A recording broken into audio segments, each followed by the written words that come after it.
Muy bien. Bueno, pues antes de continuar, ¿verdad? Con todo esto eh, de actualidades de falla cardíaca, pues quiero comentarles que las preguntas, pues me las podrán estar realizando por los comentarios en vivo allí en la plataforma de Facebook. También recordarles pues que este webinar se queda pues grabado también en nuestra plataforma de Facebook y que, pues bueno, lo vamos a tratar de subir también a YouTube para que a quien se le acomode un poco, pues también poder, hacerlo por esa plataforma, pues lo pueda visualizar sin ningún problema, ¿no? También si es que el día de hoy no lo pudieran terminar de observar, bueno, va a seguir disponible para todos y todas ustedes. Y bueno, sin más que decirles, pues vamos a comenzar. Ya dimos los 5 minutitos, ¿verdad? Digamos, de tolerancia, que usualmente tenemos por los tiempos, porque a veces pues uno, habla mucho, ¿verdad? Y, y a veces apenitas si rayamos en el tiempo. Muy bien, vamos a comenzar de nuevo. El webinar es Actualidades en Falla Cardíaca.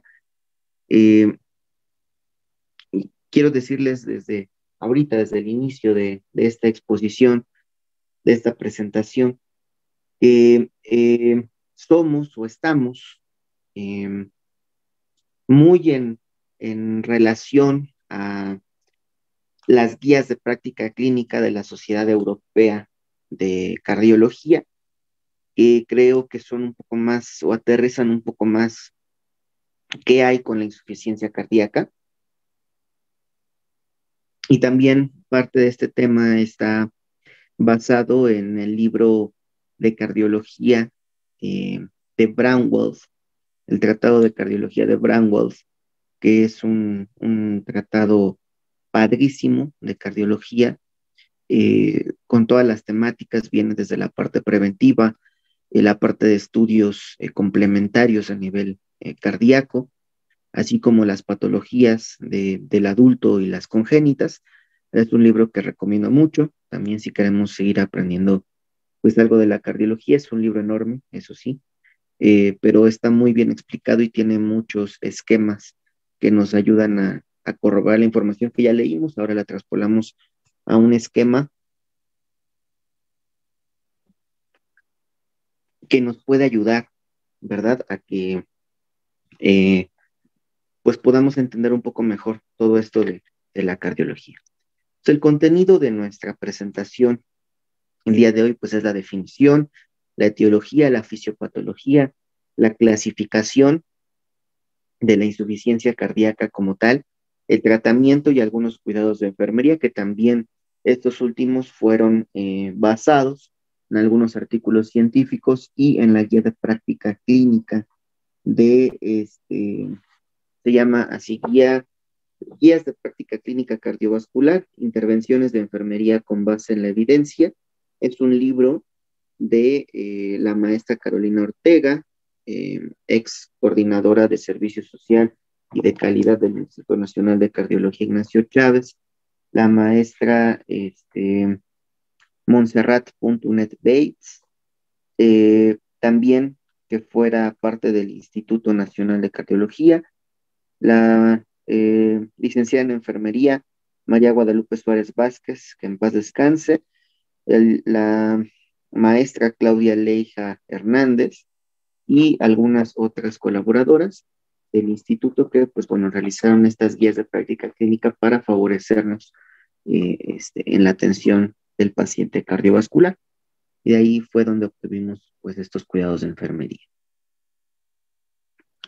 Para empezar, y como todo, vamos a definir la insuficiencia cardíaca, ¿verdad? La insuficiencia cardíaca es un síndrome clínico complejo, consecuencia de un deterioro, ¿verdad? Como aquí lo dice, estructural y funcional del llenado ventricular o de la eyección de la sangre. Es decir, no solamente involucra a que el corazón no pueda expulsar la sangre adecuadamente, ¿cierto? Sino incluso va a haber situaciones clínicas complejas que van a disminuir o dificultar el llenado de los ventrículos y por lo tanto, entonces, generarán una situación compleja de signos y síntomas que el paciente va a presentar, muy típicos, por cierto, de la insuficiencia cardíaca. ¿Ok? Muy bien, vamos a continuar ahora un poco con la epidemiología. Y esto es importante. Me parece muy importante poderles hablar de epidemiología, puesto que la prevalencia de la insuficiencia cardíaca se sitúa aproximadamente en el 1 a 2% de la población adulta en los países desarrollados.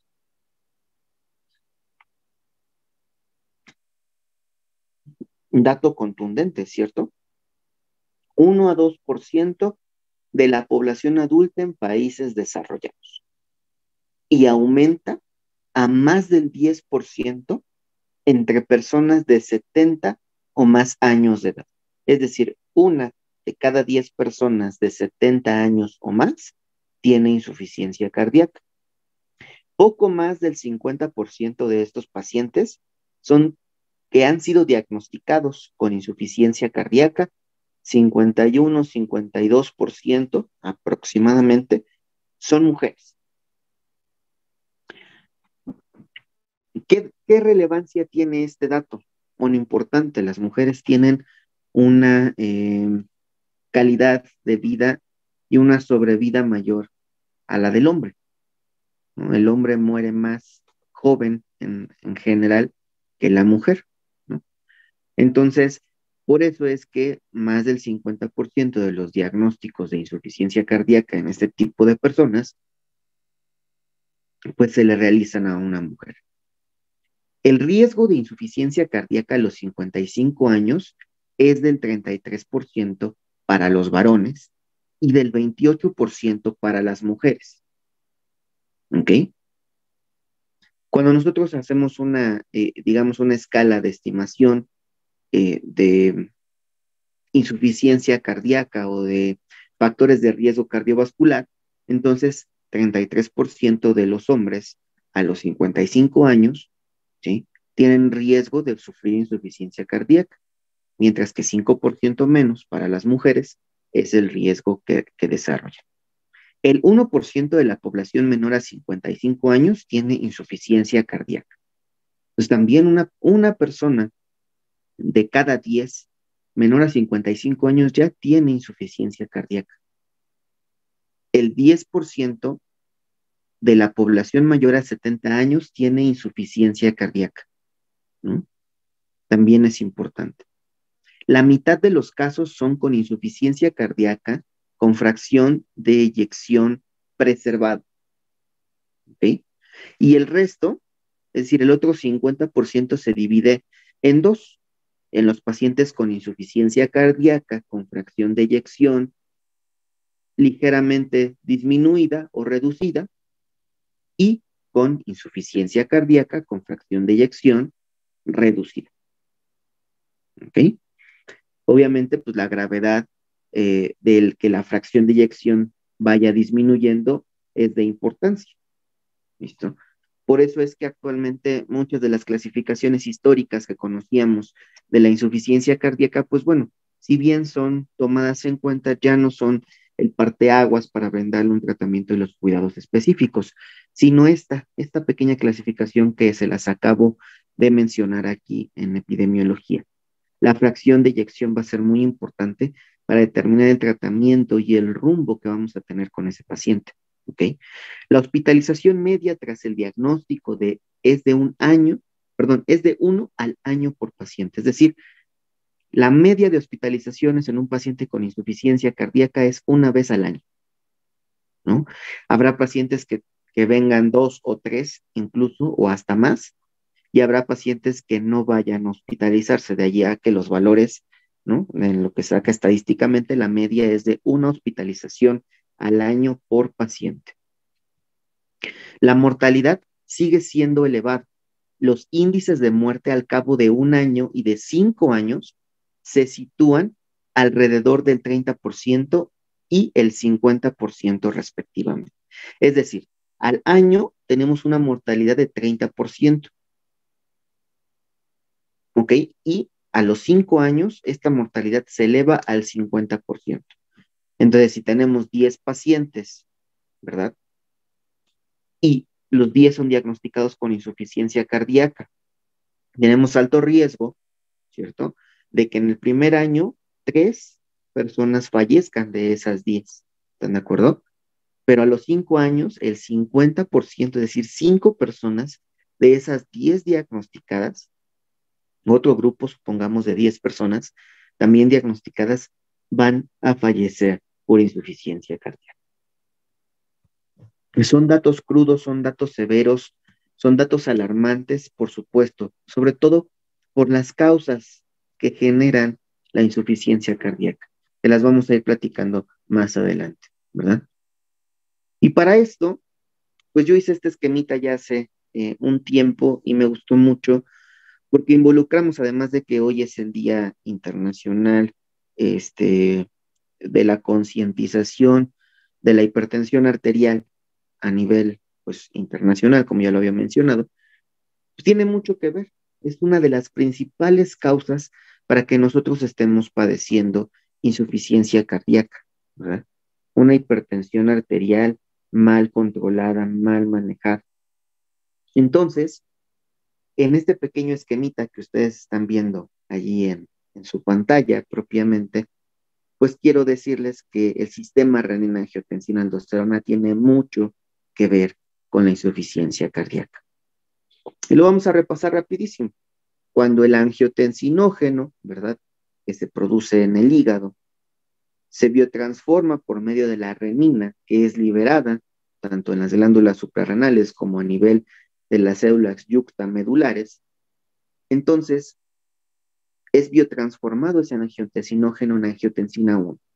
La angiotensina 1 es biotransformado por las enzimas convertidoras de angiotensina, específicamente en la número 1 y en la número 2. Y además tiene, tiene mucha más, eh, mucha más afinidad a la enzima convertidora de angiotensina 1, que es la convencional, la que siempre hemos conocido, ¿ok?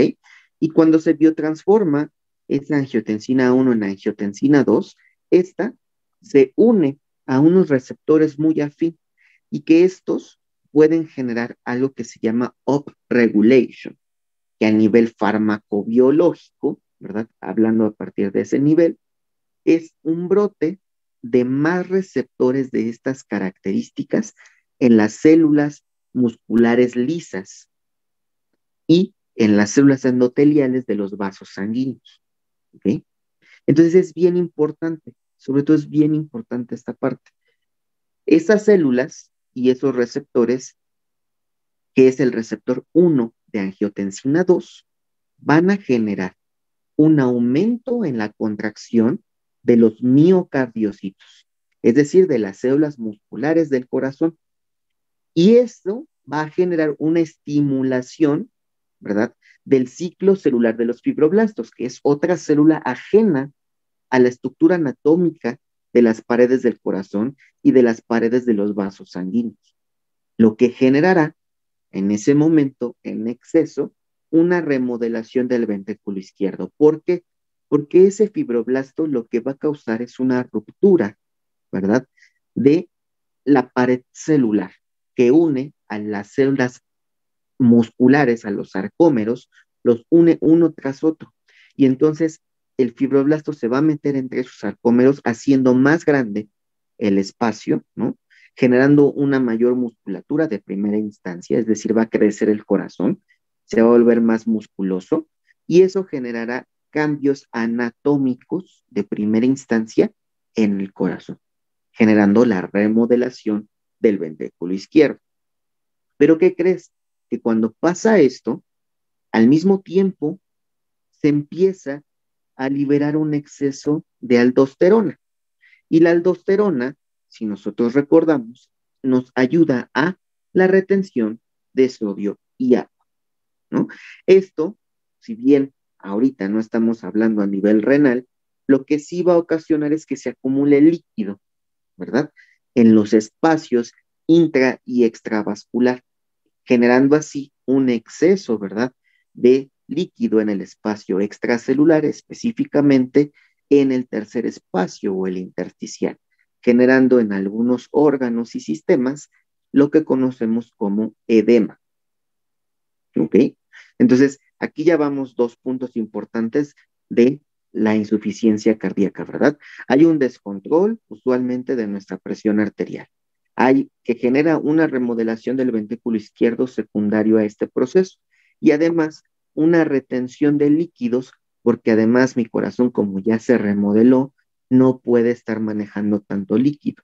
Entonces se empieza a desviar el líquido hacia otras partes para tratar de regular dónde se genera el edema.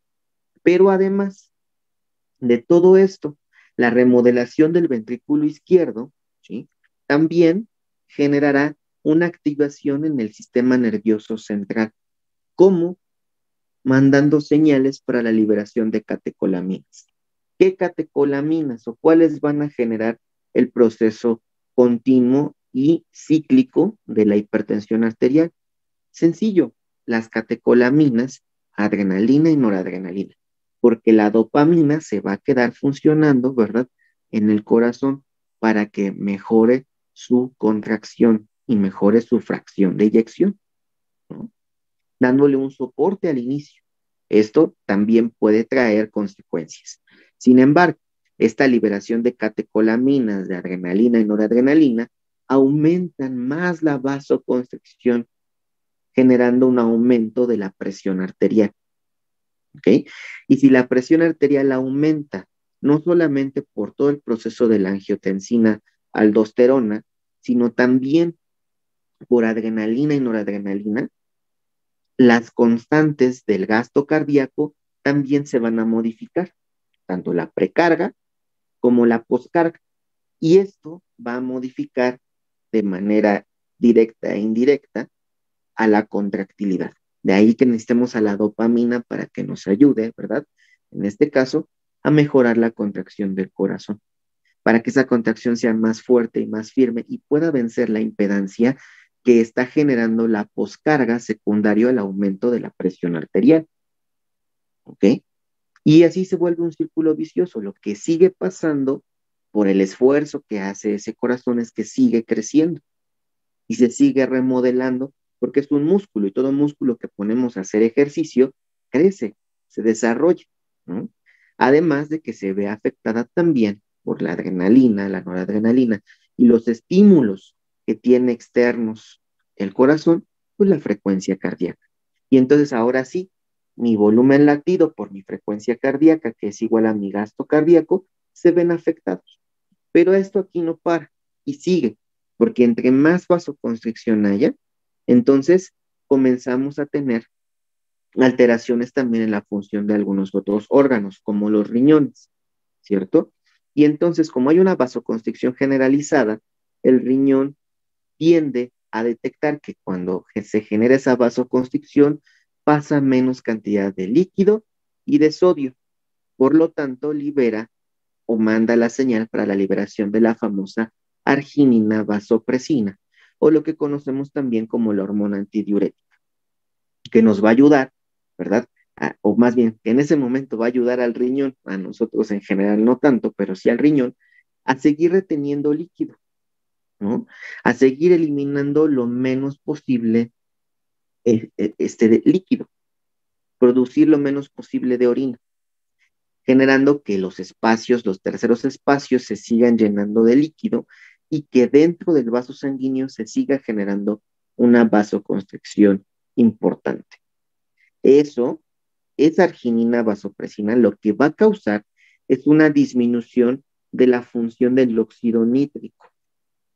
Y si tú empiezas a recorrer la función del óxido nítrico, le estás dando paso a que la tercera sustancia, que se llama endotelina 1, ¿verdad? O la tercera vía para generar hipertensión arterial, la endotelina 1, empiece a entrar a sus receptores más fácilmente porque el óxido nítrico no está defendiendo al cuerpo. ¿Ok? Y eso lo genera de nuevo en un círculo vicioso, en un ciclo vicioso, que lo único que va a afectar es a nuestro corazón. ¿Listo? Eso es importante. El corazón es bien importante y claro que depende, en este caso, de la presión arterial, la hipertensión arterial como tal. ¿Listo? Todo esto pasa sí o sí en un paciente con insuficiencia cardíaca en algún momento, es lo más común. Hay otros factores, ¿como cuáles? Bueno, como que el paciente tenga algún cambio estructural en el corazón en específico. Por ejemplo, una valvulopatía, ya sea estenosis o ya sea una insuficiencia. Cambia anatómicamente la estructura del corazón. Este empieza a tener un flujo retrógrado, ¿verdad? En vez de un flujo anterógrado, ¿ok? Y eso generará que se acumule mucho líquido en las cavidades y que éstas empiecen a cambiar su anatomía, se empiecen igual a ser más grandes, a dilatar, lo que generará también cambios en la contractilidad, cambios en la precarga y en la poscarga y por lo tanto el gasto cardíaco va a disminuir, ¿no? Y es otra de las fisiopatologías de la insuficiencia cardíaca. Y ni se diga, ¿verdad? Otra de las más comunes que es un infarto agudo de miocardio, ¿verdad? En donde conocemos toda la fisiopatología del infarto, ¿no? En donde lo que se genera el ateroma, etcétera, y hay una oclusión que esta puede ser parcial o total, depende de la gravedad del infarto. Pero lo más grave pues, es que sea una oclusión total. Estamos hablando de un infarto de miocardio con elevación del segmento ST. Cuando nosotros tenemos un infarto de miocardio con elevación del segmento ST, lo que vamos a estar generando, ¿verdad? En este paciente, en ese momento, es que todo ese músculo transmural, es decir, de afuera hacia adentro, todo ese músculo está sufriendo una necrosis. Si no se atiende a tiempo, ese músculo sufrirá una necrosis completa, lo cual va a condicionar a que esa parte del músculo deje de funcionar, cambie y se modifique estructuralmente, porque van a llegar los fibroblastos a ese lugar donde ya el tejido está muerto. ¿Y qué van a hacer los fibroblastos? Literalmente van a recubrir esa parte anatómica del corazón, lo que va a generar que se endurezca justo para que no se rompa, ¿no? Porque ya está tan mal esa pared del corazón que ya en cualquier momento con una contracción severa puede romperse y generar una ruptura ventricular y mayores complicaciones, un choque cardiogénico, un taponamiento cardíaco, un paro cardiorrespiratorio y la muerte, ¿no? Entonces, lo que queremos con esto es que los fibroblastos llegan, recubren y hacen que literalmente ese tejido se endurezca, se fibrose, ¿no? Pero eso genera que el corazón cambie anatómicamente, lo cual lo va a llevar en un futuro no muy lejano a una insuficiencia cardíaca. Y son algunas de las fisiopatologías más comunes que pasan dentro de este proceso de insuficiencia cardíaca. Aquí, este pequeño esquemita me gustó mucho, ¿verdad? Y dice carga cardiovascular. Vamos a ir acercando un poquito para que se vea un poquito mejor. Carga cardiovascular. Y nos dice que tenemos precarga, poscarga y contractilidad disminuida, que nos generará, ¿verdad?, una disminución de nuestro gasto cardíaco y que se va a dar por dos situaciones, por la disminución del volumen sanguíneo arterial o por nuestro sistema nervioso simpático, ¿verdad? Y entonces aquí vamos a tener que relacionar lo que ya habíamos platicado con esto. Si hay una disminución del volumen sanguíneo arterial, entonces va a haber unos cambios compensadores a nivel renal, ¿no? Donde les digo que se libera más renina, se libera, o se manda la señal para la hormona antidiurética, etcétera, ¿no? Muy bien. Los cambios compensadores renales primero se van a dar de manera hemodinámica, en donde va a haber una disminución del flujo sanguíneo renal, una disminución del índice de filtración glomerular y una disminución de la fracción de filtración y una disminución del flujo sanguíneo cortical. Es decir, el riñón le va a ceder gran parte de su flujo sanguíneo normal a el resto del cuerpo para que éste trate de funcionar lo mejor posible, ¿verdad? Pero cuando éste no lo pueda seguir sosteniendo, entonces va a activar la parte hormonal en la cual va a liberar renina, va a liberar, pues sí, también ligeramente angiotensina, aunque sabemos que usualmente se produce más en el hígado, para ser exactos, y estos van a empezar a interactuar, ¿no? Para activar el sistema renina-angiotensina-aldosterona, donde también aumentará su cantidad, pero al mismo tiempo mandará la señal para el aumento de la liberación de la hormona antidiurética y que en ese momento entonces nosotros podamos desarrollar la reabsorción de sodio y la depuración de agua libre, aumentando el volumen sanguíneo y generando un factor natriurético, ¿no? ¿Esto qué más va a generar? Pues un aumento de la presión venosa y por lo tanto un aumento de la presión del llenado ventricular, lo que generará un aumento del volumen sistólico. Y hasta aquí estamos empezando a compensar, ¿ok? Entonces hasta aquí vamos bien, estamos compensando. Pero ¿qué pasa? Si esto se vuelve un poco más crónico y yo ya no puedo compensar de primera instancia, entonces puedo generarle a mi paciente edema periférico e incluso edema pulmonar. ¿Y qué crees? También congestión hepática y visceral. Entonces, entonces, ¿yo qué le voy a generar a mi paciente? Congestión y más congestión. Al principio, claro que lo voy a ayudar porque voy a tratar de mantener de nuevo mi gasto cardíaco. Es decir, con lo que yo estoy haciendo o mis riñones están haciendo, para ser exactos, en mis cambios hemodinámicos y hormonales, yo voy a mantener mi precarga, mi poscarga y voy a tratar, ¿verdad?, de que la contractilidad no se vea tan afectada. ¿Ok? Pero si mi corazón no funciona, pues aunque yo le ayude de manera renal, va a funcionar. Esto va a generar entonces, de nuevo, el edema periférico y pulmonar o la congestión hepática y visceral, que básicamente son los edemas que podemos diferenciar en la clasificación más antigua y más común de la insuficiencia cardíaca. Periférico y pulmonar, que serían insuficiencia cardíaca izquierda, y congestión hepática y visceral, ¿verdad? Que sería insuficiencia cardíaca derecha, ¿vale? Muy bien. ¿Qué más va a pasar aquí? Bueno, ya fue de parte renal y por parte del volumen sanguíneo, ¿no? Entonces ahora nos vamos al sistema nervioso simpático. El sistema nervioso simpático, por medio de la adrenalina y la noradrenalina, junto con la dopamina que ya habíamos platicado, van a actuar aumentando la frecuencia cardíaca, que es el cuarto, ¿verdad? Condicionante para el gasto cardíaco. ¿Listo?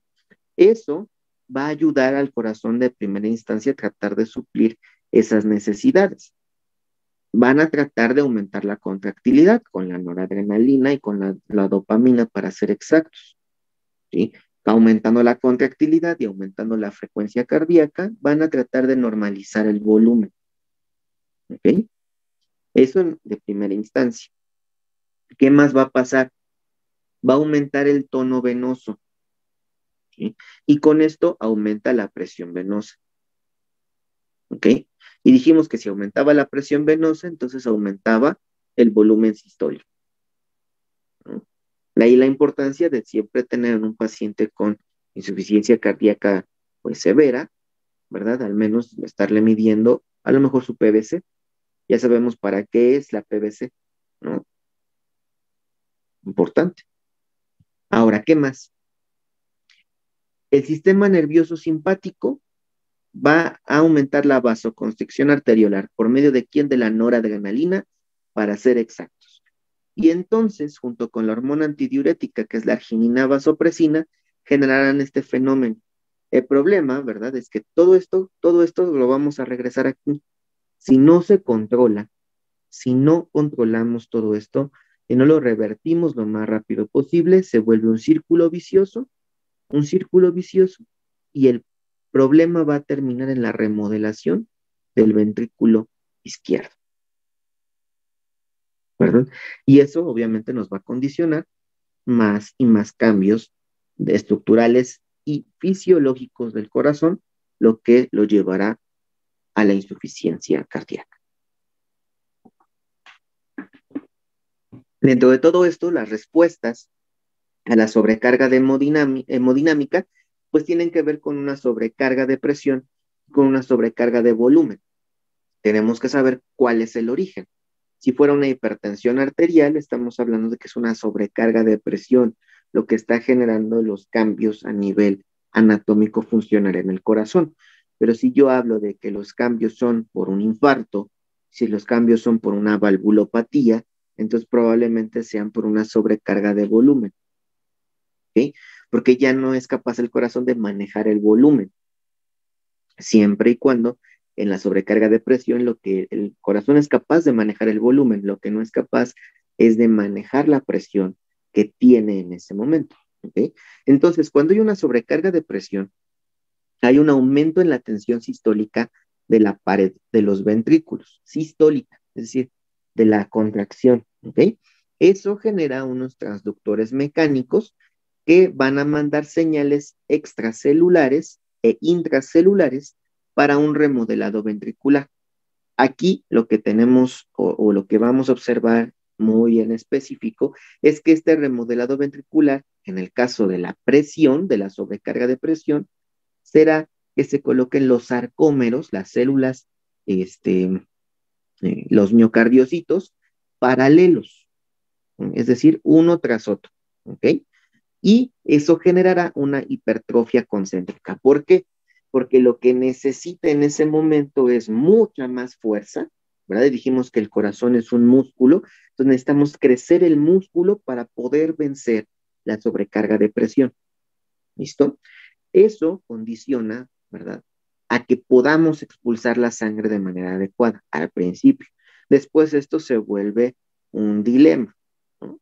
Muy bien. Ahora, ¿qué pasa si la sobrecarga es de volumen? Bueno, hay una tensión, un aumento en la tensión sistólica en la pared.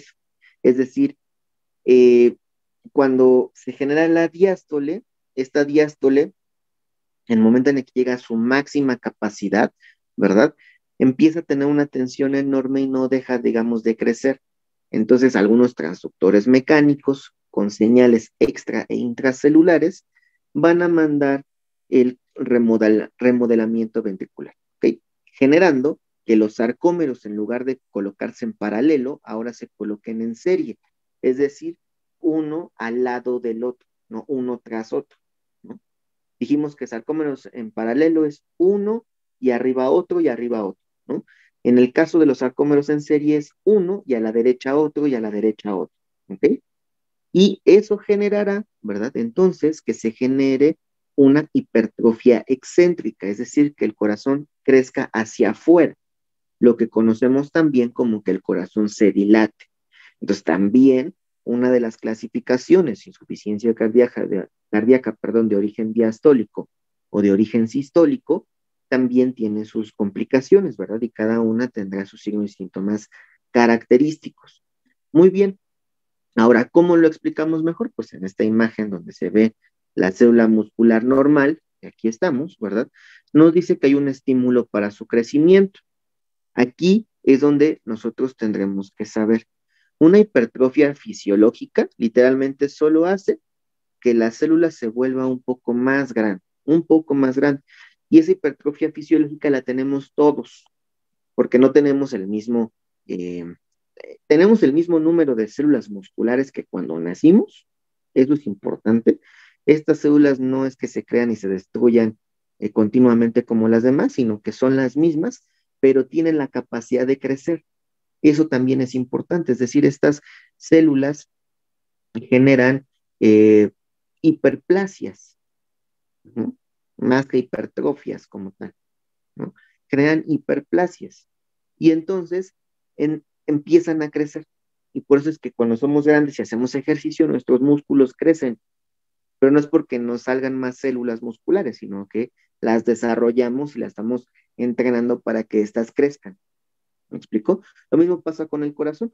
Cuando somos recién nacidos, tenemos el corazón del tamaño aproximadamente de una fresa de tamaño convencional, ¿no? Y ahorita que somos adultos, pues nuestro corazón, en teoría, debería de ser del tamaño de nuestro puño, ¿no? Derecho e izquierdo, ¿no? Y es importante. ¿Por qué? Porque hay personas que tienen el corazón como de puño y medio o de dos puños incluso, ¿no? Y tendremos que saber por qué. Hay pacientes que nos tocan, ¿verdad? También que son deportistas. Estos pacientes, pues como exigen mucho más su proceso cardiovascular, pues entonces su corazón es un poco más grande y es normal para su condición clínica, ¿ok? Pero es importante conocerlo. ¿Por qué? Porque en la patología, específicamente en esta, la hipertrofia puede ser concéntrica, es decir, que se vuelva más ancha, como podemos ver aquí la imagen, más corta y más ancha, ¿sí? O una hipertrofia excéntrica en donde se elongó demasiado, como si fuera una liga, como si lo hubieran estirado. ¿Ya vieron? Y entonces se vuelve muy delgadita, muy larga y muy delgadita. Y eso condiciona a que el corazón no funcione de la manera adecuada, ¿verdad? Y entonces, si una célula cambia, ya sea excéntrica o concéntricamente, va a haber un aumento de la expresión de genes embrionarios, ¿verdad? Para las otras células y que éstas comiencen a cambiar. E incluso va a haber cambios genéticos, como aquí lo dice, genes. Y tú le puedes estar condicionando genéticamente a tus hijos que puedan llegar a desarrollar algún tipo de problema a nivel de los miocardiocitos, que ahora y actualmente las conocemos como miocardiopatías, ¿verdad? Dilatada, restrictiva, hipertrófica, hipertensiva, por ejemplo, ¿no? Muy importante esto, muy importante. Ahora, ¿qué pasa? Bueno, esta tablita igual la sacamos del Brainwave, el Brainwave de cardiología, y dice el efecto de los mediadores inflamatorios sobre el remodelado del ventrículo izquierdo. Dice que hay alteraciones de la biología de los miocitos. ¿Por qué? Va a generar hipertrofia de los miocitos, expresión de genes fetales, efectos inotrópicos negativos, aumento de la agresión oxidativa. ¿Okay? También va a haber alteraciones de la biología de células distintas a los miocitos, conversión de fibroblastos a miofibroblastos, activación de receptores de angiotensina 1, ¿verdad? De fibroblastos, aumento de la secreción de MMP por fibroblastos, que esta es un tipo de receptor, ¿verdad? Que va a generarnos una ruptura de la pared intra, eh, perdón, de la pared extracelular, ¿ok? Separando así a los sarcómeros, lo que les decía hace rato, y metiéndose un fibroblasto para generar mucho más remodelación del ventrículo, ¿ok? Va a haber alteraciones de la matriz extracelular, degradación de la matriz y fibrosis miocárdica. Eso también es lo que puede haber. Metaloproteasas se llaman, para ser exactos. Entonces, las metaloproteasas, que es esa secreción que se aumenta por los fibroblastos, van a degradar la matriz celular, la pared celular, la van a separar y generar una fibrosis miocárdica. Y la pérdida progresiva de los miocitos va a generar, o va a ser generada, más bien por necrosis, en algunos casos, y en otros por apoptosis. Sabemos que necrosis es la muerte celular y la apoptosis también es muerte celular, pero programada. Entonces van a generar que todos estos cambios actúen para que el miocito o el miocardiocito active su muerte celular. Con eso permitiendo que el fibroblasto pueda tomar su lugar y aumentando de nuevo el remodelado de los ventrículos. Esto es bien importante. Pues no solamente tiene que ver, ya vieron, la hipertensión o el infarto o cualquier otra enfermedad, sino va a haber mediadores que por tratar de sanar la situación van a complicarnos un poco más, porque pues al final de cuentas es un órgano muscular, ¿no? Y estas células no se regeneran, digamos, lo lamentable, ¿no? En esta situación, no se regeneran, sino hay que volverlas a, a poner a trabajar. Pero si esto genera una necrosis o una apoptosis, pues las células jamás van a volver a funcionar. Y el fibroblasto no va a cumplir las funciones de la célula muscular. Al contrario, esa parte que se llene de fibroblastos, como lo platicábamos hace rato, se va a volver dura, se va a fibrosar. Y entonces vamos a tener complicaciones con nuestro corazoncito. Y esta otra tablita que también me pareció muy importante dice la perspectiva general del remodelado del ventrículo izquierdo. Bueno, va a haber alteraciones en la biología del miocito, como un acoplamiento entre la excitación y la contracción, es decir, entre la parte del sistema de conducción y la parte mecánica de la sístole y la diástole, ¿no? Expresión de genes, en este caso fetales, de cadena pesada de la miocina, que van a condicionar también a cómo va a funcionar el corazón. De sensibilización beta adrenérgica, es decir, la noradrenalina, ¿verdad? La dopamina ya no van a tener la misma función porque no van a ser tan sensibles estas células a esos receptores y nos va a costar más trabajo. Va a generarse una hipertrofia, una miocitolisis, destrucción de los miocitos, ¿no? O muerte de los miocitos. Proteínas de citoesqueleto también van a verse afectadas. El citoesqueleto, pues, en específico, cito es célula, ¿verdad? Esqueleto, ya sabemos que es como, digamos, la base de la célula, entonces va a haber ahí proteínas del citoesqueleto que se van a empezar a liberar, esto generando, pues a lo mejor cambios en la función de las mismas. Cambios miocárdicos propiamente, es decir, ya en el músculo, en el tejido como tal, pues va a haber pérdida de los miocitos, ya dijimos, por necrosis, apoptosis, y aquí le agregan uno, autofagia. Es decir, esto se puede volver incluso autoinmune y podemos activar una respuesta autoinmunológica para la fagocitosis, autofagocitosis de las células que ya no funcionan adecuadamente. Alteraciones en la matriz extracelular, degradación de la matriz y fibrosis de los miocardios, tanto derecho como izquierdo, y entonces tenemos más complicaciones. En realidad, todo esto que les estoy mencionando tiene que ver con el músculo, ¿no? Si nosotros le generamos daño a ese músculo, no lo vamos a poder revertir. Va a ser complicadísimo, ¿verdad? Que podamos revertirlo, y sobre todo si no se atiende a tiempo a esa persona, va a ser un poco más complicado. Entonces, ¿qué más? ¿Qué más pasa aquí? Bueno, aquí tiene que haber un episodio índice. El episodio índice es o un infarto, o es una valvulopatía, o es, ¿qué les gusta? Una hipertensión arterial descontrolada, en donde se genera una lesión primaria, ¿no? Y entonces, en la lesión secundaria, como respuesta a tratar de mejorar la función del corazón, entonces se va a generar más bien un remodelado del ventrículo izquierdo, va a haber una disminución de la contractilidad, un aumento de la hipertrofia, va a aparecer apoptosis, fibrosis, los reactivos de oxígeno libres van a empezar a atacar, ¿no? En este caso, algunas de las células, no va a funcionar el óxido nítrico tampoco, y el óxido nítrico endotelial, ¿no? Para ser exactos, y la electrofisiología, pues también se va a ver alterada, ¿no? ¿Por qué? Porque dijimos que probablemente tengamos ahí un desacople, ¿no? Se van a empezar a generar arritmias, o bradicardias o taquicardias, ¿verdad? Para tratar de suplir esto. Va a haber cambios a nivel de las neurohormonas. ¿Por qué? Porque va a aumentar la actividad del sistema nervioso simpático, generando así aumento y liberación de adrenalina, noradrenalina y dopamina, ¿verdad? Va a haber un aumento de la liberación del sistema renina angiotensina aldosterona, que dijimos todo lo que causa, aumentando así la situación, digamos, final a la endotelina.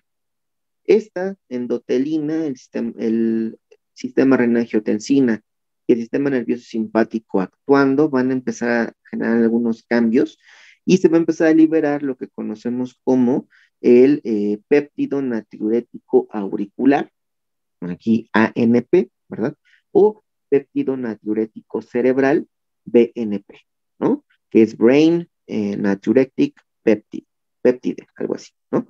Entonces, en específico, estos péptidos natriuréticos lo que van a generar es tratar, ¿verdad?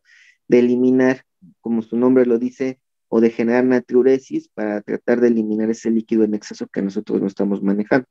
Pero van a tener que competir, ¿verdad? Con esa sobrevasoconstricción que se está generando incluso por la hormona antidiurética. Entonces, vamos a estar eliminando orina al principio, sí, por la ayuda de los péptidos natriuréticos, pero después de un tiempo la orina deja de producirse y deja de producirse porque entonces el gasto cardíaco ya se vio afectado y el riñón ya no está dispuesto a seguir sacrificando más para perder en exceso, digamos, que no tenga las ganancias suficientes. Disminuye la perfusión a nivel renal y por lo tanto disminuye la cantidad de orina. Aumenta la concentración de la misma y disminuye la cantidad de líquido propiamente. Entonces, eso también es importante, ¿no? ¿Y qué creen? También va a haber un aumento en citocinas. Y sabemos que las citocinas son agentes proinflamatorios. Y toda enfermedad en general pues viene de un proceso inflamatorio. Entonces, aumentando el proceso inflamatorio dentro del corazón, aumentamos, eh, aumentamos algunas respuestas fisiológicas y disminuimos respuestas a neurohormonas y también algunas otras sustancias que tratan de equilibrar la balanza. Entre más inflamación haya, menos respuestas benéficas vamos a tener. ¿Okay? Y eso es en general en cualquier patología. Todo esto va a ir evolucionando en el corazón, en las neurohormonas y ahora nos vamos al endotelio, a los vasos sanguíneos. Y entonces en el endotelio va a haber vasoconstricción, de nuevo, los reactivos de oxígeno libre y eh, el óxido nítrico sintasa, ¿verdad? No nos van a permitir poder actuar de manera adecuada y hacer ese intercambio entre la célula endotelial y la célula muscular, ¿verdad? Para que éstas lleven un equilibrio en cuanto a la vasoconstricción, por lo tanto, esta seguirá aumentando. Además de que ya tenemos liberación de endotelina que va a favorecer a estos cambios. Va a haber un cambio estructural, porque si bien sabemos anatómicamente las arterias y el corazón son, digamos, o tienen una dirección de flujo que le llamamos laminar, es decir, van en una sola dirección y van en un mismo flujo, con una misma velocidad, con una misma presión. Entonces, van avanzando y van avanzando en la misma dirección. Aquí el problema va a ser que con los cambios estructurales, esa sangre va a empezar a tener complicaciones para poder trasladarse a los distintos lugares, generando así, ¿verdad? Problemas incluso microcirculatorios, específicamente en la coagulación, ¿ok? Y también vamos a tener problemas microcirculatorios, pues en los capilares, ¿verdad? Porque tampoco vamos a tener una adecuada perfusión. Y a eso le volvemos a aumentar la aparición de citocinas proinflamatorias, que generarán en todo su conjunto, ¿verdad? Una insuficiencia cardíaca progresiva que hay que tratar y manejar, porque ese paciente puede llegar gravemente comprometido, pues, a nuestras unidades hospitalarias. Esa imagen que les puse aquí la saqué del Néter de cardiología, que también es bien importante, ¿por qué? Aquí vienen algunas de las causas, ¿no? Y nos dice que, por ejemplo, voy a acercar un poco. Del lado izquierdo, porque este sería el corazón izquierdo, tenemos hipertensión sistémica, coartación de la aorta, este, conducto arterioso persistente, estenosis aórtica o insuficiencia aórtica, insuficiencia mitral, dice daño miocárdico, ya sea por infarto, fibrosis por miocarditis, por tóxicos o por lesión metabólica, ¿no? También nos dice por acá, compresión de las venas pulmonares, trombosis del atrio izquierdo, estenosis mitral, pericarditis constrictiva, amiloidosis y fibroelastosis endocárdica, ¿verdad? Son todas las enfermedades que van a afectar al lado izquierdo de nuestro corazón y que pueden generar una insuficiencia cardíaca, ¿ok? Del lado derecho tenemos, por ejemplo, ¿verdad? Eh, un shunt o una comunicación interventricular grande, ¿verdad? Que genere bueno, un defecto septal atrial o ventricular, que pues bueno, condiciona el funcionamiento del mismo. Esto va a generar también que se pueda aumentar la presión de la arteria pulmonar, generando pues obviamente una hipertensión arterial pulmonar, también eh, anemia, tirotoxicosis y el embarazo, pues bueno, pueden modificar el flujo de la arteria pulmonar y generar una congestión, y esto pues obviamente va a dañar, ¿no? De manera secundaria a los pulmones, generando el famoso edema pulmonar, pero todo secundario a una insuficiencia cardíaca, a muchas causas de una insuficiencia cardíaca. Si es del lado izquierdo es por un flujo anterógrado, ¿verdad? Y si es del lado derecho, pues por un flujo, perdón, si es del lado izquierdo es un flujo retrógrado y si es del lado derecho un flujo anterógrado, ¿vale? Entonces, también esa parte va a ser bien importante, ¿no? Conocer cuáles van a ser nuestras características, cuál es la patología que está generando la insuficiencia cardíaca o los datos de insuficiencia cardíaca. Muy bien. Aquí pues es más o menos otra imagen, ¿no? Donde ya viene explicado todo lo que hemos platicado, en donde si los problemas fueran al nivel derecho o izquierdo, bueno, va a tener diferentes condiciones, pero van a afectarse, ¿verdad? La parte del sistema nervioso central y simpático con todo lo que conlleva, la parte renal, ¿verdad? Que dijimos que la parte renal va a ser importante y van a terminar afectando la parte pulmonar. Entonces, la insuficiencia cardíaca no solamente daña al corazón, ¿no? Sino también condiciona la función de los riñones, altera la función del sistema nervioso simpático y además inhibe la función del sistema respiratorio, ¿verdad? Porque con una congestión pulmonar estamos hablando de que hay líquido dentro de los alvéolos.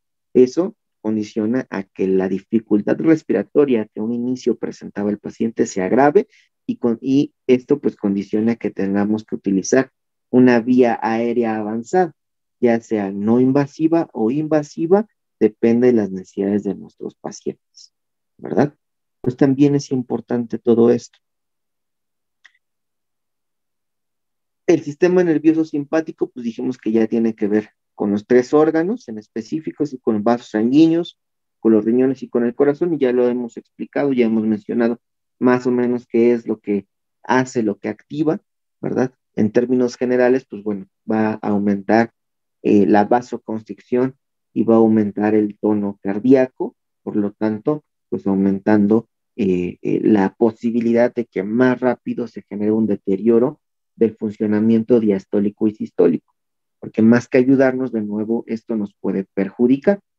Entonces, ya entendiendo todo eso que hemos platicado de la insuficiencia cardíaca y que además faltaría muchísimo más por seguir platicando, pues bueno, vamos a hablar ahora un poco de la clasificación.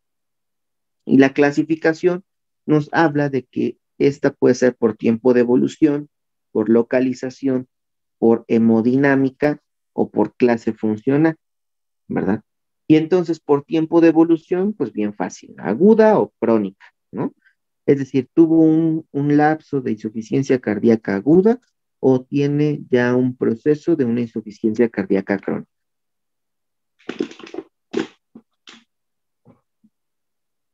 De localización, insuficiencia cardíaca derecha, insuficiencia cardíaca izquierda, no hay tanto pierde, ¿verdad? y la otra es la insuficiencia cardíaca congestiva o global. Es decir, no funciona ni el lado derecho ni el lado izquierdo, ¿vale? En hemodinámica se refiere a que tengamos insuficiencia cardíaca con gasto cardíaco aumentado o que tengamos insuficiencia cardíaca con gasto cardíaco disminuido, que también tiene que ver con los procesos ya sea agudos o crónicos, ¿no? Pues si es aguda, probablemente al principio tengamos un gasto cardíaco aumentado, ¿no? Y si es crónica, probablemente tengamos un gasto cardíaco disminuido, ¿ok? Importancia. Y la otra es la clase funcional. La clase funcional, pues bueno, nos ayuda a determinar en qué gravedad se encuentra ese paciente, porque es la verdad. Además de que esta clase funcional valora la disnea, ¿verdad? De esfuerzo. También es bien importante decirlo completo, disnea de esfuerzo. Entonces, la New York Heart Association hizo esta escala, ¿verdad?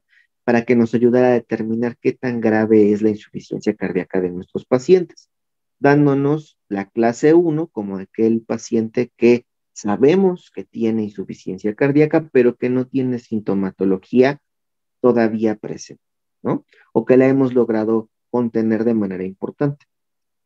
La clase 2 de la NIJA es aquella persona que tiene disnea de esfuerzo a grandes esfuerzos. ¿Y qué nos dice que son grandes esfuerzos? Pues hacer, digamos, ya incluso un deporte, ¿no?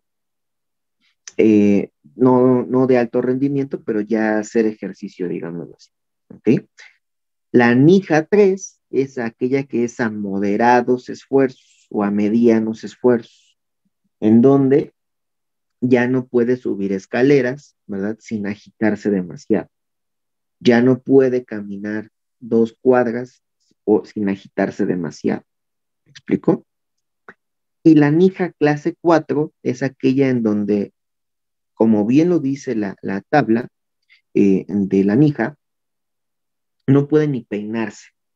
Lavarse los dientes le genera disnea. ¿Ok? Cualquier esfuerzo, cualquier mínimo esfuerzo, le puede generar a esta persona disnea. ¿Ok? Y eso es importante, pues obviamente nos habla de la gravedad que tiene en ese momento el paciente y o de la posible congestión o con la que está llegando ese paciente a la atención cardiovascular.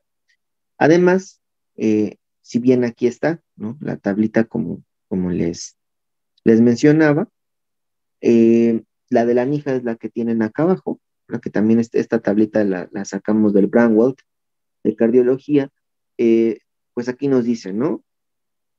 Uno, sin limitación a la actividad física, la activación física habitual no produce síntomas de insuficiencia cardíaca.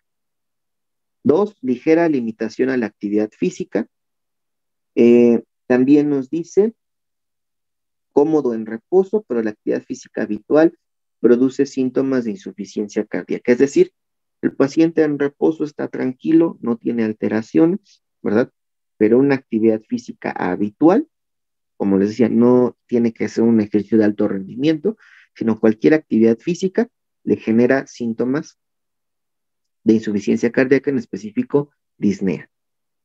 La clase 3 es marcada limitación de la actividad física, que puede seguir cómodo en reposo, es decir, en reposo el paciente no va a tener sintomatología, pero una actividad física menor que la habitual produce síntomas de insuficiencia cardíaca, de nuevo, caminar a lo mejor 2 cuadras, subir unas escaleras, no sé, 8, 10 escaleras, y que esto le genere las complicaciones.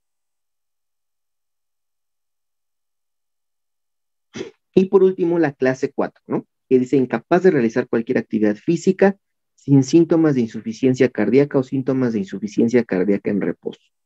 Aquí es bien importante, porque en la clase 4 de la NIJA aparecen dos signos y síntomas importantes, que se llaman disnea paroxística nocturna, que es cuando el paciente, ¿verdad?, está durmiendo y de la nada se despierta con la sensación de ahogo, de falta de aire.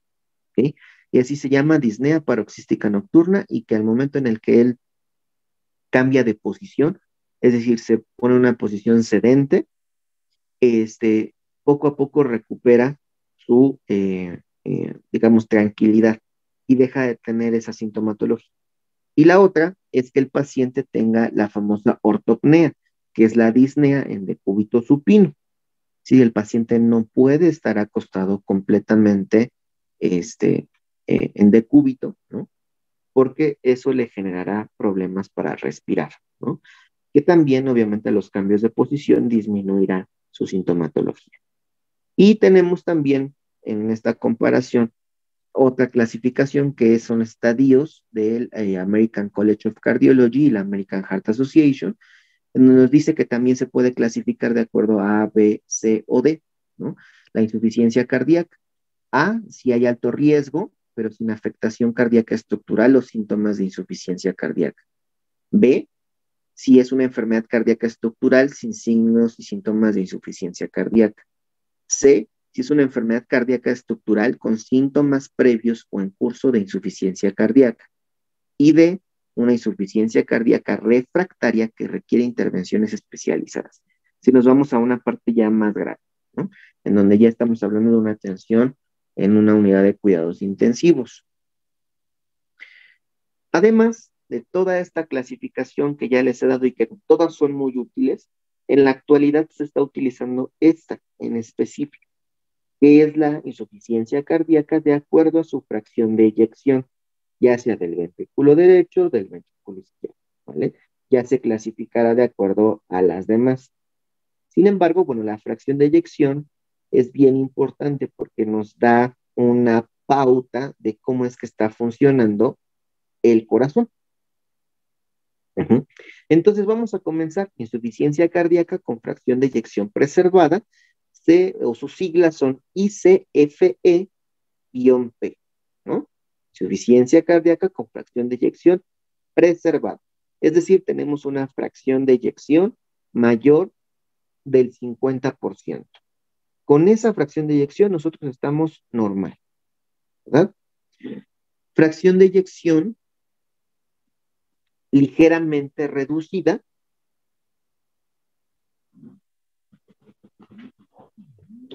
es aquella fracción de eyección entre el 41 y el 49%. Entre el 41 y el 49%. Es decir, ya empieza a disminuirse, ¿no? De lo normal.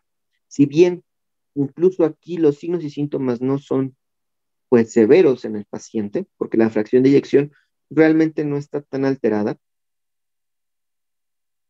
hay que valorarlo, hay que estarlo cuidando de que no disminuya de estos valores, ¿no?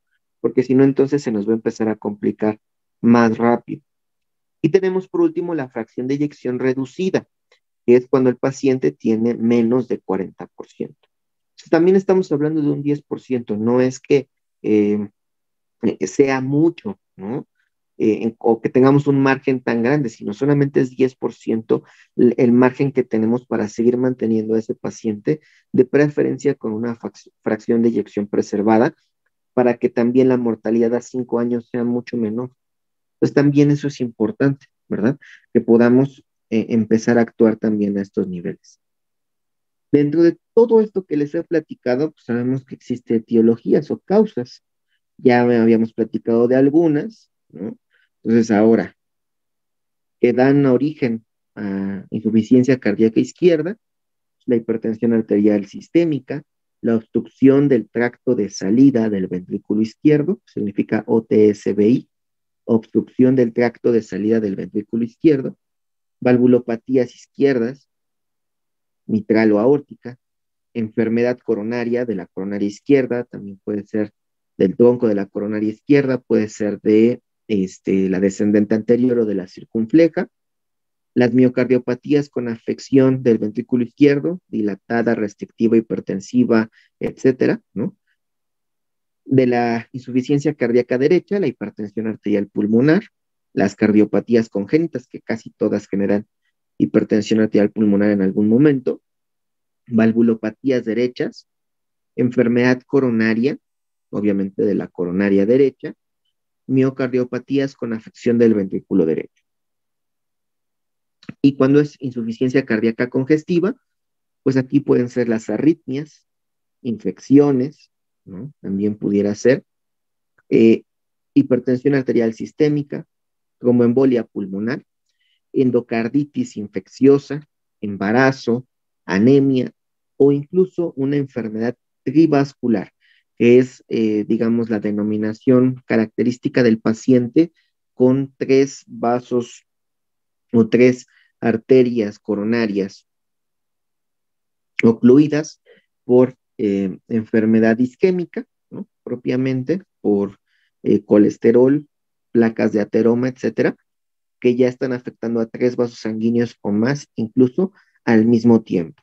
Eso puede llegar a generar insuficiencia cardíaca congestiva.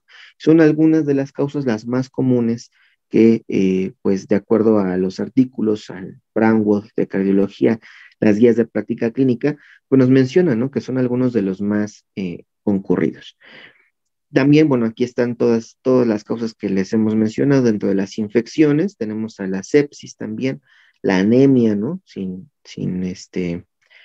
Hacerla menos, ¿no? Falla renal también pudiera llegar a generar la falla cardíaca, eso también es importante. Un paciente con lesión renal aguda o enfermedad renal crónica puede desarrollar insuficiencia cardíaca y al revés también de la misma situación, ¿no? Entonces también es importante que lo podamos analizar. Bloqueos auriculoventriculares también, entre otras. ¿Qué pasa con la insuficiencia cardíaca izquierda o cuál es su cuadro clínico? ¿Cómo lo podemos diferenciar? Sencillo. Va a haber disnea, ¿no? Y esta va a ser específicamente en sus grados un poco más elevados, como ortopnea, ¿de acuerdo? Y de nuevo dijimos que era el paciente en decúbito supino y que tenía de repente la sensación de falta de aire, eso es ortopnea. Disnea paroxística nocturna, ¿no? Que también ya hablamos de que es la clase 4 de la NIJA, es decir, lo más avanzado. Fatiga y congestión pulmonar, es decir, al auscultar vamos a encontrar estertores, ¿verdad? Crepitantes bilaterales. Vamos a poder observar edema pulmonar en estudios más avanzados e incluso el paciente puede llegar a presentar tos y esta tos productiva y que tenga hemóptisis, ¿no? O que lo que conocemos también como que las secreciones sean asalmoneladas. Y van a decir, pero eso es de edema pulmonar. Bueno, el edema pulmonar viene acompañado de una insuficiencia cardíaca izquierda maltratada y mal manejada. Por eso se genera el edema agudo de pulmón cardiogénico. Por eso las secreciones en ese edema agudo de pulmón cardiogénico son asalmoneladas, rojitas. ¿Por qué? Porque tienen sangre. ¿Me explico? Eso es importante. ¿Qué pasa con la insuficiencia cardíaca derecha? Bueno, la insuficiencia cardíaca derecha va a presentar edema, sobre todo generalizado, ascitis, ¿verdad? Hepatomegalia, ingurgitación yugular y congestión venosa sistémica. Es decir, va a actuar prácticamente a nivel venoso, ¿no?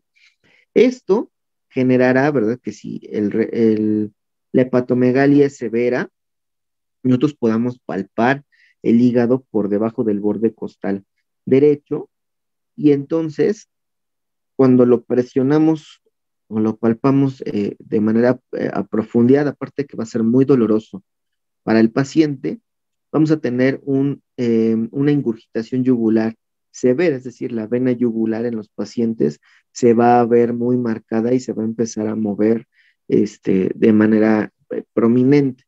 En ese momento nosotros hablamos de que es un reflejo hepatoyugular positivo y el paciente pues prácticamente está en una insuficiencia cardíaca derecha si es que llegara a presentar los otros datos clínicos para corroborar, ¿verdad? Entonces es importante de nuevo que podamos estar al pendiente de todo, no solamente del corazón. Del lado izquierdo, pues bueno, vamos a estar pendiente de los riñones, el cerebro y los pulmones, ¿verdad? Y del lado derecho vamos a estar pendiente del hígado y de la parte abdominal, ¿verdad? Que también va a ser muy importante porque si no funciona el corazón, de nuevo, pues no funciona el resto de los órganos. Eso hay que tenerlo muy pendiente y muy en cuenta. La insuficiencia cardíaca congestiva, pues básicamente es la suma de la sintomatología de la izquierda más la sintomatología de la derecha. Es decir, el corazón en general no está funcionando. Y eso, pues obviamente nos va a traer mayor sintomatología. ¿Cómo vamos a diagnosticarlo? Pues bueno, históricamente lo hemos hecho con los criterios de Framingham, en donde nos dan criterios mayores o menores y nos dicen que debe de cumplir al menos, perdón, dos criterios mayores o dos criterios menores y uno mayor. Y son bien sencillos, bien fáciles. Los mayores es ortopnea o disnea paroxística nocturna, distensión de las venas del cuello, estertores crepitantes ascendentes, cardiomegalia, edema agudo de pulmón, galope con tercer tono, presión venosa superior a 25 milímetros de mercurio, reflujo hepatoyugular, pérdida de peso de más de 4.5 kilogramos en 5 días tras tratamiento diurético. Son los criterios mayores. Y los criterios menores es edema en tobillo, tos nocturna, disnea de esfuerzo, hepatomegalia, derrame pleural, disminución de la capacidad vital en un tercio de la máxima y frecuencia cardíaca mayor a 120 latidos por minuto, ¿verdad? Entonces, de nuevo, dos criterios mayores o dos criterios menores y uno mayor para dar el diagnóstico de insuficiencia cardíaca de acuerdo a los criterios de Framingham, aunque en la actualidad pues sabemos que todo esto se debe de realizar en conjunto, ¿no? En donde tenemos que hacer una anamnesis, exploración física, en donde de inicio agudo tenemos que hacer un electrocardiograma, una radiografía de tórax, pruebas analíticas de rutina y obtener al menos el péptido natriurético. ¿Por qué? Porque este nos va a dar una sospecha, ¿verdad? Una sospecha de. Si hay una baja sospecha de insuficiencia cardíaca, entonces la insuficiencia cardíaca es improbable, pero no hay que descartarla. Si hay una baja sospecha, pero hay algunas circunstancias que nos sigan dando dudas, entonces nos vamos a las pruebas de imagen. Un ecocardiograma para ser exactos. Y entonces, si es normal el ecocardiograma, entonces no hay insuficiencia cardíaca. Pero si esto es anómalo, entonces hay una insuficiencia cardíaca probable hasta que la podamos seguir descartando con el resto de los estudios. Ahora, si lo primero, el electro, la radiografía de tórax y las pruebas analíticas de rutina con péptido natriurético nos dan una alta sospecha de insuficiencia cardíaca, de insuficiencia cardíaca, de todas maneras lo tenemos que comprobar con una prueba de imagen por medio de un ecocardiograma, ¿no? Para poder estar total y completamente seguros de que esto va a darnos un criterio diagnóstico diferencial. Y por lo tanto, si este sale anómalo, entonces tendremos insuficiencia cardíaca. Lo mismo pasa cuando esta insuficiencia cardíaca no inicia, digamos, de manera aguda. Tenemos que seguir el mismo protocolo, ¿no? Los que estamos dentro de estos servicios, además de conocer, claro, nuestros criterios de Framingham, es decir, si el paciente viene con signos y síntomas ya característicos, tengo que pasar rápido a lo que sigue para poder diagnosticarlo lo más pronto posible e iniciar su tratamiento. Métodos auxiliares, pues ya dijimos la radiografía de tórax, el electrocardiograma, existe el ecocardiograma que va a ser el gold estándar, ¿no? Lo más fácil, lo más rápido y lo más barato de el resto de las otros dos métodos diagnósticos, en donde, pues bueno, vamos a poder diagnosticar a este paciente con insuficiencia cardíaca si es que tuviera alteraciones anatómico-funcionales que se puedan observar en el mismo, ¿verdad? Después existe el cateterismo cardíaco, aquí es una derivación específica del cateterismo, que se llama cateterismo derecho-izquierdo, en donde nos van a ayudar a medir las presiones y los volúmenes de cada una de las cavidades del corazón, donde también podemos diagnosticar insuficiencia cardíaca. Y las pruebas de estrés, pues obviamente que nos van a ayudar a determinar la gravedad o la clasificación NIHA, ¿verdad?, de esta insuficiencia cardíaca. El tratamiento, pues este puede ser médico o quirúrgico, también es importante. Hay tratamiento convencional o primario, digámoslo así, que solamente atiende a la alimentación, a los cuidados, al ejercicio, claro que lo hay, pero en pacientes con insuficiencia cardíaca el tratamiento médico es fundamental, ¿verdad? El tratamiento quirúrgico depende de algunas situaciones, ahorita lo vamos a ver. En específico, el tratamiento médico debe estar enfocado en mejorar la función mecánica de la bomba del corazón, ¿verdad? Entonces, ¿qué vamos a hacer? Pues tratar de disminuir la precarga, optimizar la contractilidad y disminuir la poscarga. Es decir, optimizamos la contractilidad para que no tenga problemas con la poscarga y la poscarga la disminuimos para que se manejen mejor los líquidos en la precarga y así entonces no congestionamos al corazón y no congestionamos a los pulmones y al resto del cuerpo. ¿Listo? Eso también es importante. ¿Cómo vamos a disminuir la precarga? Pues de primera instancia con diuréticos, ¿no? O sea, no va a haber de otra. Los diuréticos de ASA van a ser los de primera elección, después la espironolactona como un coadyuvante y la hidroclorotiazida y todas las tiazidas pues van de última elección.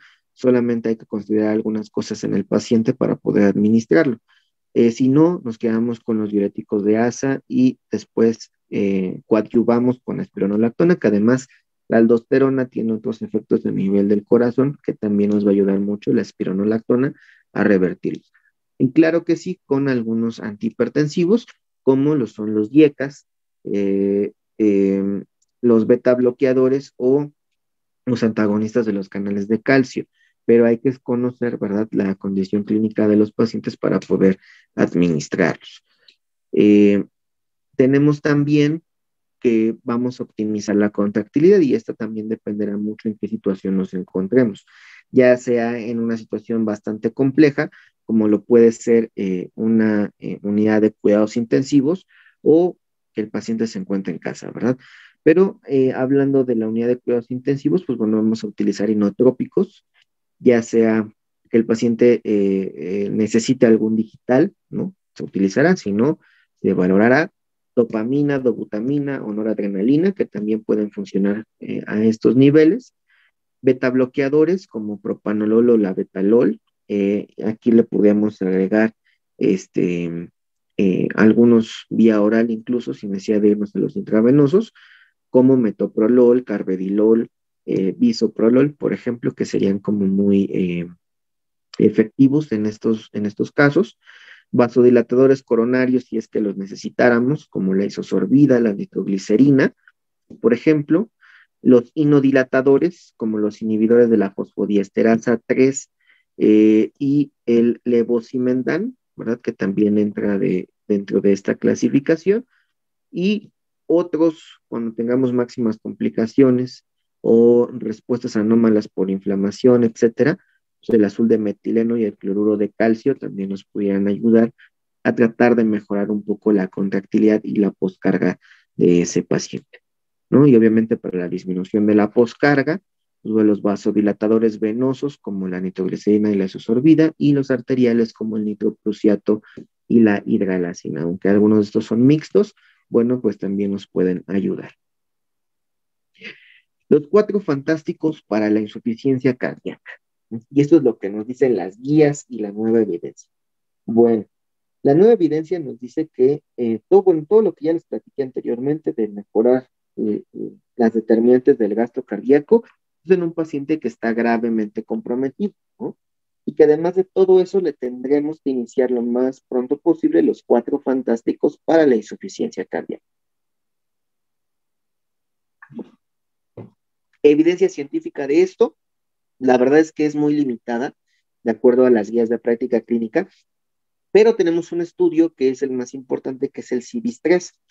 El estudio CIBIS-3 nos habla de la importancia de correlacionar los tratamientos para la insuficiencia cardíaca y darlos lo más pronto posible, los cuatro fantásticos, ¿no? Para que no estemos alargando el tiempo de inicio de cada uno de estos fármacos y entonces también condicionemos la sintomatología de nuestros pacientes.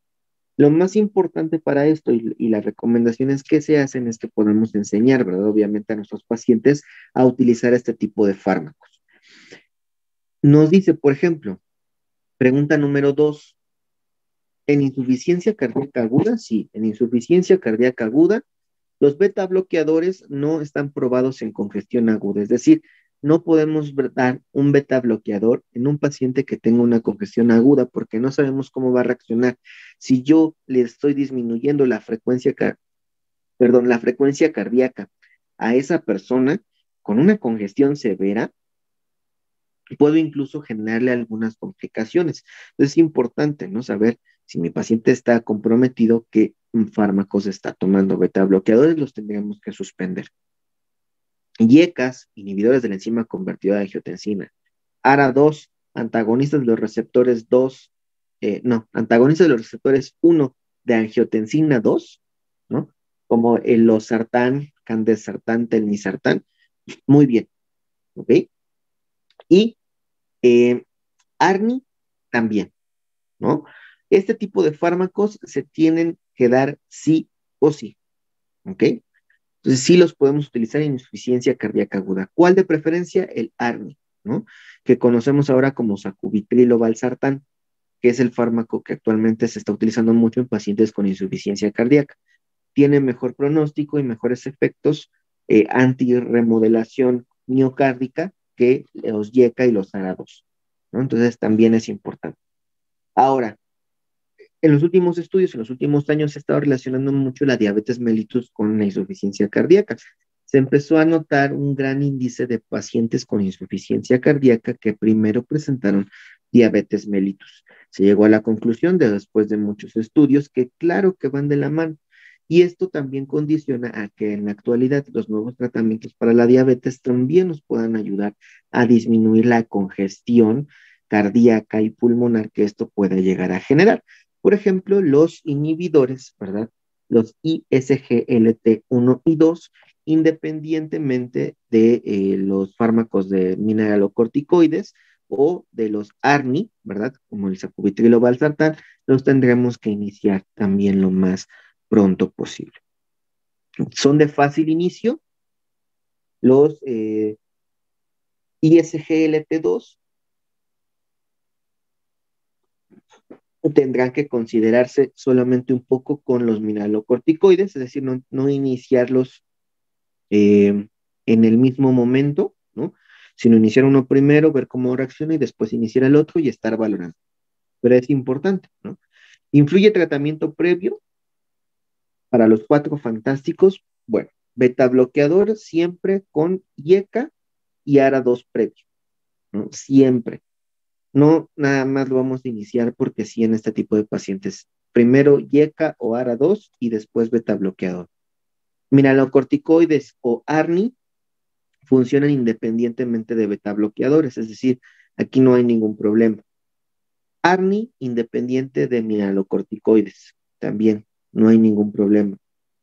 Y los ISGLT2 independiente de los mineralocorticoides y los ARNI siempre y cuando no se inicien de manera conjunta el ISGLT2 y los mineralocorticoides, ¿ok? También eso es importante. ¿Esto para qué? Para que empecemos a llevar, ¿verdad? A nuestros pacientes con el mejor tratamiento posible. ¿Cuáles son los ISGLT2? Como por ejemplo la dapagliflozina, ¿no? Es uno de los más comunes actualmente. La dapagliflozina es uno de esos fármacos que nos va a ayudar a esos efectos, que es un diurético propiamente y que elimina por la orina grandes cantidades de glucosa, pero pues, obviamente al mismo tiempo elimina sodio y también elimina líquido, ¿no? Entonces nos ayuda a eliminar sodio, líquido y glucosa en un paciente con insuficiencia cardíaca que no necesita ninguna de las tres. Es importante. Sacubitrilo valsartán, el famoso Entresto, ¿no? Que este es el nombre comercial, sacubitrilo valsartán, que es el ARNI, ¿no? Que nos va a ayudar mucho a controlar esta parte. Tenemos al carvedilol como uno de los beta bloqueadores más importantes, que hay de 6.25, de 12.5 y de 25 miligramos las presentaciones.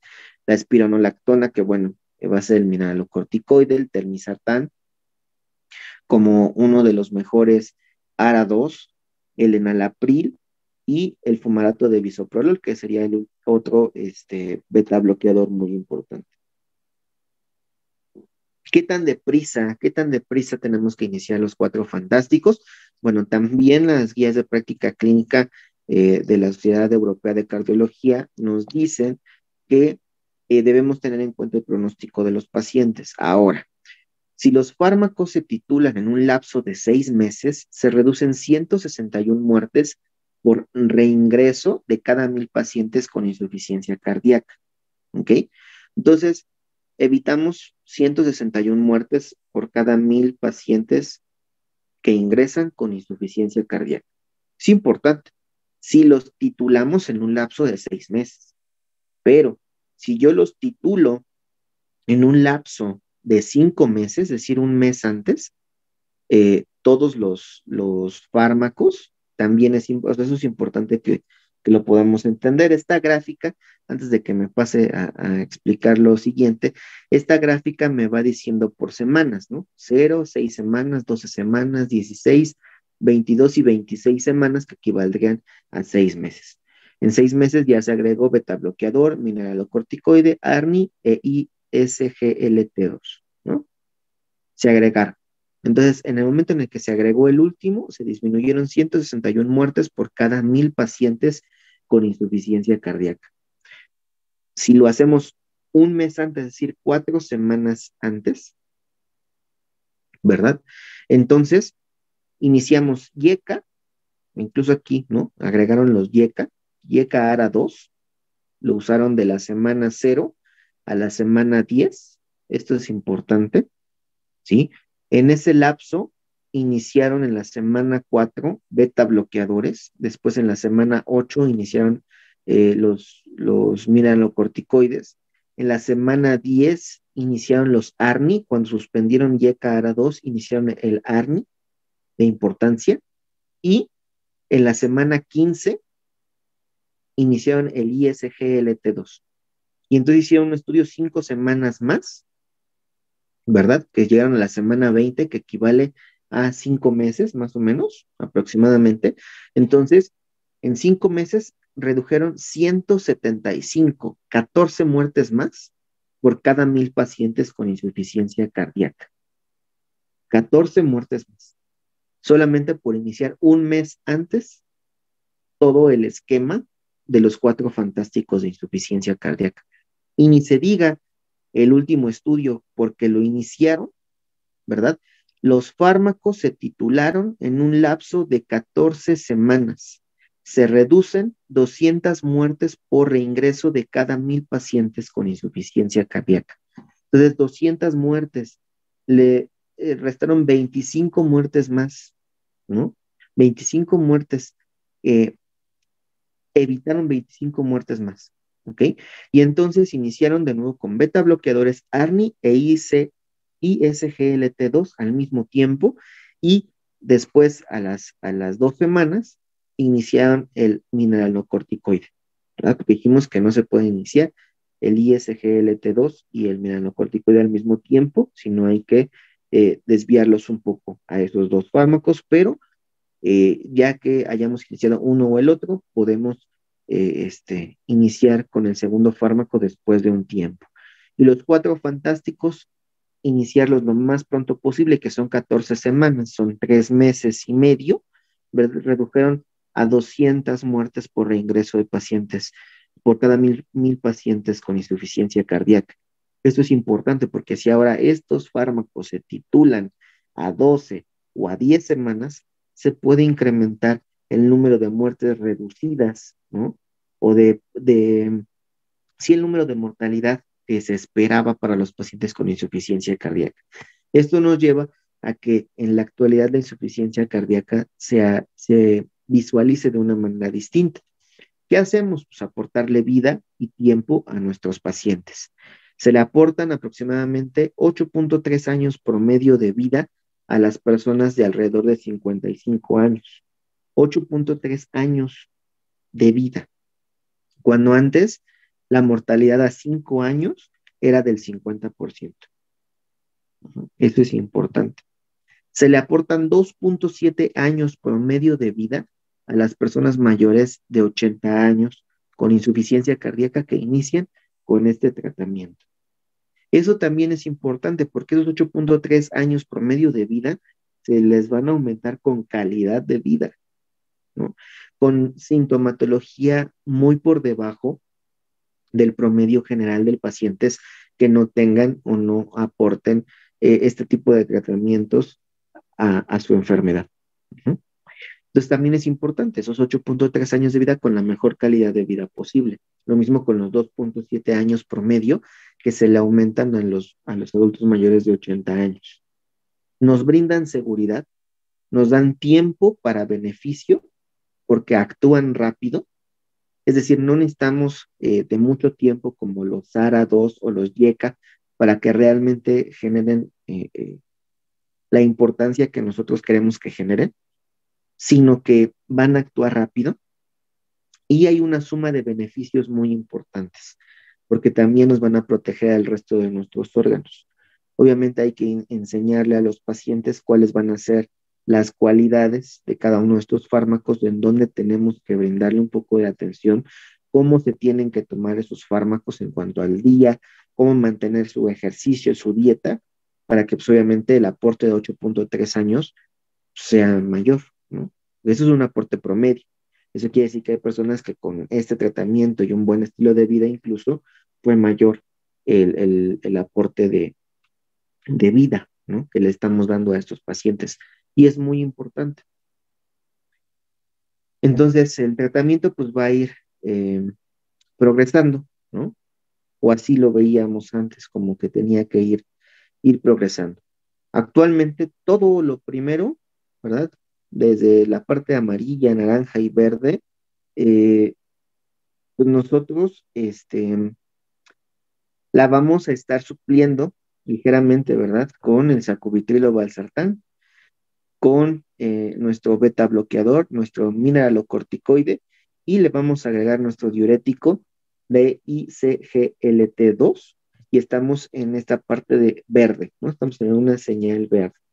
Obviamente vamos a darle esa calidad de vida al paciente, vamos a alargar su vida aproximadamente 8.3 años para que le permitamos, ¿verdad? En un futuro, si es que así fuera y si así lo quisiera el paciente, pues llegar a un trasplante cardíaco o a un dispositivo de, este, de función ventricular, ¿verdad? Como lo pueden ser algunos nuevos en el mercado. Entonces también son muy caros, son difíciles de mantener, sí, también lo son, pero pues bueno, el paciente puede tener esa oportunidad, ¿cierto? Entonces es importante que también podamos visualizar eso, ¿no? El tratamiento, de nuevo, no se reduce hasta aquí. Si bien dijimos que el tratamiento farmacológico, médico propiamente, va a ser muy importante, pues bueno, va a tener que ir a acompañarse de otro tipo de tratamientos. Eh, Aquí, pues básicamente es lo que hemos comentado en realidad eh, eh, durante todo este proceso. Básicamente, ¿no? Si tenemos una eh, insuficiencia cardíaca con fracción de eyección disminuida, tenemos que iniciar, obviamente, eh, nuestros IECAS, ARA2 o sacubitrilo valsartán, que es ARNI, ¿verdad? Con nuestros beta bloqueadores y el mineralocorticoide lo más pronto posible. Y a esos agregarles el diurético, ¿no? Lo más pronto posible. Si estamos en un NIJA 2 de 4, entonces continuamos con el sacubitrilo valsartán, consideramos la ivabradina de acuerdo a las necesidades del paciente y vemos la parte de cómo está el ritmo cardíaco de mi paciente, si es que necesitará incluso una resincronización cardíaca, ¿verdad? También esto dependerá mucho de cómo se encuentre el paciente con sus bloqueos de rama derecha o de rama izquierda, depende de la situación.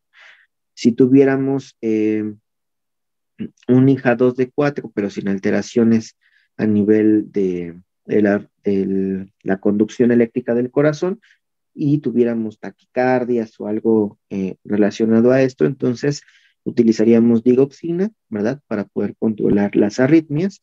Y si el paciente tuviera hipertensión o problemas con la poscarga, pues entonces utilizaríamos algunos vasodilatadores para poder regular. Si el paciente tuviera una clase NIJA 3 de 4 y la situación estuviera clínicamente comprometida, entonces utilizaríamos inotrópicos, consideraríamos el trasplante, consideramos cuidados paliativos o dispositivos de asistencia ventricular izquierda, ¿no? Que van a ser los necesarios para poder cumplir con ese tratamiento. Hay que evitar la muerte súbita, porque todo paciente que tiene insuficiencia cardíaca tiene riesgo de padecer una muerte súbita mayor a la de las otras personas y es importante poderla prevenir. Y si el paciente ya tuvo algún episodio de muerte súbita, entonces lo más adecuado sería que se le coloque un desfibrilador o un resincronizador de acuerdo a las necesidades de esa persona. Muy importante, ¿vale? El tratamiento quirúrgico específicamente, pues nos va a ayudar a tratar de preservar la función mecánica del corazón. Este nos va a corregir la sobrecarga de volumen al ventrículo izquierdo, optimizar la función del miocardio, mejorar o sustituir la función de la bomba y liberar la sobrecarga de presión del ventrículo izquierdo. Algunos de estos son las cirugías que van a corregir la obstrucción del tracto de salida del ventrículo izquierdo, como el procedimiento de Morrow o el procedimiento de Cono, que nos van a corregir la insuficiencia mitral, que puede ser por un cambio valvular mitral o una plastía mitral, cualquiera de las dos situaciones. Las arritmias, pues por medio de la colocación de un DAI, ¿no? Como un proceso quirúrgico. La estenosis coronaria por medio de miotomías de puentes o la famosa revascularización coronaria. Y si el paciente está en falla cardíaca completa o generalizada, entonces también por procesos quirúrgicos se pudiera colocar un trasplante cardíaco, ¿verdad? Un dispositivo de asistencia ventricular o también las terapias que consideramos intermitentes, como lo son un balón intraórtico de contrapulsación, que también lo pudiéramos hacer de manera percutánea, pero bueno, si no tuviéramos la experiencia de manera quirúrgica sería lo correcto, y el ECMO, la membrana de circulación extracorpórea y oxigenación, que nos va a permitir pues poder suplir las necesidades del corazón de manera inmediata y darle un reposo al mismo para que éste pueda esperar su tratamiento siguiente. Entonces es importante, ¿no? Tenemos estos dispositivos de asistencia ventricular que ya sean permanentes o, digamos, temporales, como el viaje ECMO, que nos van a ayudar a poderle dar cuidados a ese paciente. Y esta parte me gustó mucho, la recortamos y la pegamos porque dice, son los 10 mandamientos de las guías de insuficiencia cardíaca del 2021 de la Sociedad Española de Cardiología, en donde básicamente es mucho de lo que ya les hemos comentado, pero nos sigue haciendo un énfasis importante en que en la actualidad tenemos un infradiagnóstico de la insuficiencia cardíaca. Es una prevalencia mucho mayor y va en aumento la realidad de lo que se está reflejando en las guías internacionales y nacionales a nivel mundial. La insuficiencia cardíaca con fracción de eyección moderadamente reducida es entre 41 y 49%, y esto porque lo acaban de agregar, antes nada más era reducida y preservada, pero había un 10%, ¿no? Del 41 al 49% que no sabíamos qué era. Entonces ya le han dado un nombre, ya le han dado una clasificación y ya nos han dicho cómo es que debemos de manejar. Los YECAS y los INRA o ARNI, como quieran llamarle, ¿sí? Beta bloqueantes, los mineralocorticoides y los ISGLT2 son la base del tratamiento de la insuficiencia cardíaca con fracción de eyección reducida. En pacientes con insuficiencia cardíaca con fracción de eyección moderadamente reducida se pueden considerar YECAS y los ARNI, beta bloqueantes y los mineralocorticoides, pero no los diuréticos, ¿no? Porque debemos de considerar qué es lo que está pasando ahí todavía. Hasta ahora ningún tratamiento ha demostrado reducir la mortalidad de la insuficiencia cardíaca con fracción de eyección preservada. Es decir, mientras el corazón no tenga problemas en cuanto digamos, el gasto cardíaco, la fracción de eyección, pues entonces no vamos a tener un tratamiento que diga, sí, o esto va a demostrar que reduce la morbimortalidad. de esta insuficiencia cardíaca. Afortunadamente son las menos graves y las que menos se complican, pero obviamente de una manera crónica, pues esto va a tener consecuencias. En pacientes con diabetes, el riesgo de hospitalización es un 50% mayor, de ahí la importancia últimamente de que le estamos dando a la insuficiencia cardíaca y a la diabetes. El objetivo del tratamiento es poner a los 4 fármacos a las dosis óptimas máximas toleradas para los pacientes y explicarles, claro, en la parte de enfermería cómo es que funcionan esos fármacos y por qué es importante que se los tomen. La insuficiencia cardíaca crónica, la cardiopatía isquémica crónica es la causa más común de insuficiencia cardíaca en países industrializados y debe siempre ser descartada como causa de insuficiencia cardíaca en pacientes de nuevo ingreso o nuevos, pues, ¿vale? En diabetes mellitus 2, los ISGLT2 y los ARNI tienen una especial indicación, ¿no? Se deben de utilizar con bastante eh, eh, importancia y la comorbilidad exige un manejo específico en cada condición clínica. Todos los pacientes son distintos, todos los pacientes tienen ideas distintas de lo que es la insuficiencia cardíaca, de sus signos y síntomas, de su historia con la enfermedad.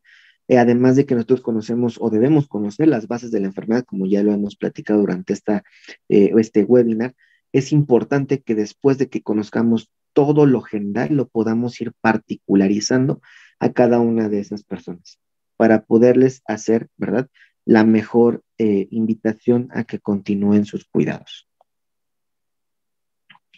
¿Qué hay dentro de la valoración de enfermería? Bueno, ya vimos todo lo de la parte que tiene que o que involucra también a nuestros compañeros médicos. Pues bueno, ¿qué hay en enfermería? La valoración de enfermería, datos objetivos de la valoración de enfermería en un paciente con insuficiencia cardíaca. Pues nos podemos encontrar muchas cosas. Eso es importante, ¿vale? De nuevo, por eso hay que personalizar nuestras valoraciones. Y de allí vamos a ver que datos objetivos de la valoración de enfermería son: uno, facies de angustia, confusión, cansancio, cianosis, palidez, piel fría, plétora yugular o ingurgitación yugular, síndrome de dificultad respiratoria, y aquí va a haber uso de músculos accesorios para la respiración, tiros intercostales, retracción sifoidea y aleteo nasal, por ejemplo. Tendremos que realizar una auscultación pulmonar buscando estertores, ¿no? Porque está congestionado ese pulmón. Tos de predominio nocturno, esputo rosado y espumoso, lo que platicábamos de las secreciones asalmoneladas, que así también las conocen. Auscultación de nuestro corazón es lo que tenemos que estar valorando también, que no haya soplos. Gasto cardíaco reducido, más o menos entre 2 y 3 litros por minuto, si es que lo pudiéramos obtener. Hipotensión arterial sistémica sintomática. Presión arterial pulmonar media igual o mayor a 16 milímetros de mercurio. Resistencias vasculares sistémicas igual o mayor a 1200 dinas por segundo. Llenado capilar lento mayor a 3 segundos. ¿No? Son algunas de las cosas que podemos encontrar en la valoración de un paciente con insuficiencia cardíaca. Pulsos periféricos disminuidos, filiformes y débiles, hepatomegalia y esplenomegalia, congestión venosa abdominal, que se haga como una cabeza de medusa, ¿no? Hay muchos pacientes que se les llega a notar bastante. Ascitis, oliguria menor a 30 mililitros por hora, nicturia, edema periférico y o incluso anasarca, edema generalizado, aumento de peso por lo mismo del edema, gasometría. La gasometría vamos a poder encontrar hipocapnia, hipoxia y alcalosis respiratoria, que va a ser lo más común. Cardiomegalia por rayos X de tórax, congestión pulmonar por rayos X de tórax también, hipo o hipercalemia, cualquiera de las dos vertientes nos puede llegar a condicionar bastante, además de que es una de las H's de paro cardiorrespiratorio. Hemoglobina menor a 12 gramos sobre decilitro. En el EGO, en el examen general de orina, podemos llegar a incluso encontrar proteinuria, creatinina mayor a 1.5 miligramos sobre decilitro, bilirrubinas totales entre 15 y 20 miligramos sobre decilitro, el BNP o el péptido natriurético cerebral mayor a 100 picogramos por mililitro, disnea de esfuerzo, ortopnea, ¿verdad? Insomnio, síncope y anorexia, disnea paroxística nocturna, ¿verdad? Que ya lo hemos platicado y lo hemos repetido mucho, son otros de los datos objetivos y subjetivos que pueden aparecer en el paciente con insuficiencia cardíaca. ¿Cuáles serían, por ejemplo, ya que lo valoramos a nuestro paciente, ya que escuchamos lo que nos dijo, sus signos y síntomas, hicimos nuestra valoración de enfermería, qué etiquetas diagnósticas pudiéramos utilizar? Todo esto de nuevo es con base en las guías de práctica clínica cardiovascular, intervenciones de enfermería con base en la evidencia de la editorial médica panamericana, de nuevo de Ortega, Puntunet, Suárez, Leija, Montesinos, Cruz, Quintero y González, que todas son o fueron parte del Instituto Nacional de Cardiología Ignacio Chávez. Y ya nos dicen que son algunas de las etiquetas diagnósticas que vamos a ir o que podemos utilizar en este tipo de pacientes, ¿verdad? Deterioro del intercambio de gases, disminución del gasto cardíaco, exceso de volumen de líquidos, intolerancia a la actividad, pero aquí les puse entre paréntesis, siempre corroborar que sea el verdadero problema la intolerancia a la actividad y que no la intolerancia a la actividad sea un signo síntoma de algún otro problema, ¿ok? Eso es importante también. Y la ansiedad. Ok. ¿Por qué hago este comentario? Porque la etiqueta diagnóstica en un diagnóstico enfermero es el problema real de mi paciente o el problema potencial de mi paciente. Si la intolerancia a la actividad no es ni el problema real ni el problema potencial, probablemente sea un signo síntoma del verdadero problema real, que a lo mejor es la disminución del gasto cardíaco y que incluso esa no sigue siendo tan clara como un problema real, pero habremos que utilizarla si utilizamos NANDA NOCNIC, ¿cierto? Si tú utilizas formato PES, perdón, entonces tú haces tu etiqueta diagnóstica, colocas tus signos y síntomas, eh, bueno, tus factores relacionados y tus signos y síntomas para que puedas hacer tu diagnóstico enfermero, ¿vale? Pero es importante, si, bueno, utilizas NANDA, NOCNIC, entonces utilizar las posibles etiquetas diagnósticas que te recomienda la evidencia, ¿verdad? Pero es importante hacer estas señalizaciones. Además de que de todo esto también vamos a poder obtener diferentes, ¿verdad? Intervenciones de enfermería. Y dentro de estas intervenciones de enfermería, también basadas en evidencia, en guías de práctica clínica y de buenas prácticas, al mismo tiempo que libros como el NIC y también la guía de práctica clínica que les acabo de mencionar, que algunos artículos científicos, pues bueno, dimos a la tarea de algunas intervenciones que se realizan con un paciente con insuficiencia cardíaca, el cual es mantener cifras de presión arterial por debajo de 120-80 milímetros de mercurio y presión arterial media entre 65 y 80 milímetros de mercurio para evitar que la insuficiencia cardíaca pueda tener agudizaciones. Considerar el tratamiento de otros factores de riesgo para prevenir o retrasar la aparición de insuficiencia cardíaca. Administrar oxígeno para disminuir la disnea a medianos esfuerzos bajos o nulos, de acuerdo a su clasificación de la NIJA, manteniendo siempre una saturación de oxígeno mayor al 90%, de manera ideal 94%, ¿verdad? Pero con que el paciente tenga más de 90%, ya tenemos un avance importante. Monitorizar la función respiratoria, frecuencia respiratoria, patrón respiratorio al inicio, cada 15 minutos durante la primera hora y después cada 2 horas dependiendo la clínica del paciente. ¿Okay?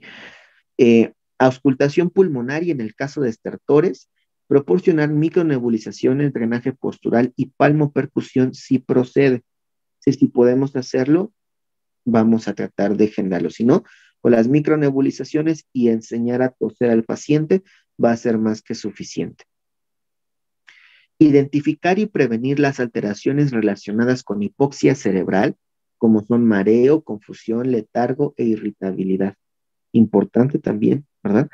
Porque si no funciona bien mi corazón, no le llega suficiente sangre oxigenada a mi cerebro. Por lo tanto, empezamos a tener datos de hipoxia cerebral y signos y síntomas importantes. Identificar los signos de intolerancia a la actividad y restringir la misma de acuerdo con su clase funcional de la NIJ. Mantener a la persona en reposo absoluto o relativo e, aquí me faltó una letra, disculpen, en posición semifowler y mejorar la respiración y disminuir la precarga. Vigilar y registrar los signos de bajo gasto cardíaco, disminución del estado de conciencia, piel fría, diaforesis, llenado capilar prolongado, palidez, hipotensión, taquicardia y disminución del volumen urinario. Estar siempre vigilando la aparición de esos signos y síntomas de bajo gasto cardíaco. Colocación de un acceso venoso periférico, central o periférico de central de inserción periférico, ¿no? El catéter PIC o largo, para la administración de fármacos. Ayudar a la colocación de un catéter de flotación y obtener al menos 3 veces al día los valores de un perfil hemodinámico si es que lo utilizáramos todavía. El gasto cardíaco, presión arterial pulmonar, presión capilar pulmonar, presión venosa central, índice cardíaco, volumen latido, índice sistólico, resistencias vasculares sistémicas indexadas, resistencias vasculares pulmonares indexadas, el índice de trabajo del ventrículo izquierdo y nada más, ¿vale? Que sería como lo que más nos va a ayudar para determinar la funcionalidad del corazón. Administrar fármacos antihipertensivos, vasodilatadores, vasopresores, sinodilatadores, sinotrópicos, diuréticos, antiarrítmicos, etcétera, con control horario y por medio de bomba de infusión continua, además de las necesidades del paciente. Claro, eso está claro. Tenemos también valorar continuamente el estado de conciencia mediante la escala de Glasgow, toma interpretación del electrocardiograma de 12 derivaciones durante al menos cada 24 horas, toma de muestras de laboratorio, química sanguínea, biometría hemática, tiempos de coagulación, gasometría arterial, gasometría venosa, enzimas cardíacas, BNP y ProBNP para tener datos importantes, valorar el llenado capilar e interpretar posibles datos de hipoperfusión, mantener el equilibrio hidroelectrolítico, equilibrio ácido-base, identificar y resolver los datos de exceso de volumen de líquidos como edema, nasarca, distensión yugular, estertores, oliguria, elevación de la PVC, por ejemplo, realizar un estricto balance de hídrico por turno, instalar sonda vesical en casos severos o donde se encuentre alterado el estado de conciencia de nuestro paciente, restringir la ingesta de líquidos y sodio en alimentos, pesar a la persona diariamente si es que se pudiera, medir el perímetro abdominal en ayuno para identificar ascitis, utilizar medidas antiembólicas como medias compresivas o botas de compresión neumática y anticoagulación con heparina de bajo peso molecular, favorecer la integridad cutánea, estratificar adecuadamente el edema, mantener lubricada la piel y las prominencias óseas y fomentar los cambios de posición en cuanto se puedan realizar y apoyar en la colocación y manejo de dispositivos de asistencia ventricular como el VIAC, el ECMO, el Impela, etcétera, ¿verdad? Que pudiéramos llegar a utilizar con este tipo de pacientes. Y aquí les puse algunas imágenes, ¿verdad? Que hacen alusivas al corazón, riñones, los pulmones, mantener obviamente los niveles de glucosa, tener a la mano nuestro desfibrilador, conocerlo, las soluciones, los medicamentos, los cuidados de enfermería, la auscultación, ¿verdad? Que es bien importante de los focos cardíacos, y también la auscultación pulmonar, cómo es que se debe de realizar, cuáles son los criterios para cada una de estas situaciones. Y obviamente estas fotos, pues obviamente nos hablan de una atención a un paciente cardiovascular bastante avanzada, en la cual estamos utilizando aquí un ECMO, ¿verdad? Están utilizando además de eso un dispositivo de diálisis continuo. Este es para mantener calientito al paciente. Tenemos aparte drenaje, si ustedes observan todas las bombas de infusión, tenemos el ventilador mecánico, ¿no? Bastante importante. Aquí ni se diga, imagínense, aquí hay más cosas, ¿verdad? Entonces igual tenemos nuestro ventilador, nuestro monitor de signos vitales, acá atrás está el ventilador, Esta es la máquina para diálisis, este, venosa continua. Aquí tenemos un balón intraórtico de contrapulsación por las ondas, etcétera, y tenemos también un ECMO, ¿no? Va a ser importante, aquí lo tenemos. Eh, Aquí en esta otra imagen, bueno, igual tenemos, este es, sí, este igual es un ECMO, tenemos igual un prisma, que igual es una máquina para diálisis continua, el monitor de signos vitales, por acá atrás está el ventilador y se le está brindando la atención a este paciente grave, ¿no? Lo mismo aquí, este es un pediátrico, pero tenemos lo mismo, ¿no? El ventilador, tenemos el ECMO, ¿verdad? Y tenemos, obviamente, pues todas nuestras bombas de infusión en la actualidad. Este es un ECMO de los más modernos de cerquita, ¿no? Para que lo vean. Este, Obviamente aquí la sangre que se ve un poco más brillosa, pues es la sangre que consideramos arterial, la ya oxigenada, y la sangre un poco más oscura es la sangre venosa, la que viene del paciente hacia la máquina del ECMO para que el filtro pueda oxigenarlo y después regrese al paciente ya oxigenado. Y esta es otra máquina de diálisis, hemodiálisis, hemofiltración, hemodiafiltración y ultrafiltración, se llama Prismax, ¿verdad? Que también nos puede ayudar para este tipo de pacientes, sobre todo aquellos que tienen mucha congestión de líquidos. Y pues bueno, es un honor y un placer haber estado con ustedes. Hoy sí me tomé prácticamente todo el tiempo de que se tenía planeado. Es un tema bastante largo, la verdad es que fue resumido muchísimo, ¿no? Todavía faltaron algunos temas por tocar, pero bueno, quiero agradecerles por su atención, por estar aquí con nosotros en este webinar y vamos a seguir teniendo muchos más en los próximos meses. No hay nada que enseñe más que equivocarse y esa es con la frase que queremos dejarles a ustedes, ¿verdad? Todos nos equivocamos y todos tenemos que aprender de eso. Y muchas gracias de nuevo por su atención. Lo voy a hacer enfermero, está aquí con ustedes para lo que necesiten. Eh, Pronto les estaremos dando la información del próximo webinar. Las constancias se las haremos llegar lo más pronto posible. Ahorita están prácticamente como en fabricación, por así decirlo. Entonces, en el transcurso de los siguientes días se las estaremos haciendo llegar por correo electrónico. Por favor, les pedimos de favor que les enviamos el correo electrónico y respondan de recibido para que pues nosotros estemos ya al 100% seguros de que recibieron sus constancias. Los nombres los estamos escribiendo como tal, aparecen en los registros, pero pues a veces nos dicen que les hace falta un acento o que lleva otra letra. Entonces, también, por favor, si es que el nombre llegara a aparecer equivocado o equívoco, entonces también por favor nos lo hacen saber para que les podamos corregir su constancia. Pues bueno, sin más que decirles, esto es o ha sido todo. Esto es palabra de Nightingale. Muchas gracias por estar aquí con nosotros. Nos vemos el próximo webinar aquí en Lo Bello Ser Enfermero en Facebook Live. Hasta la próxima.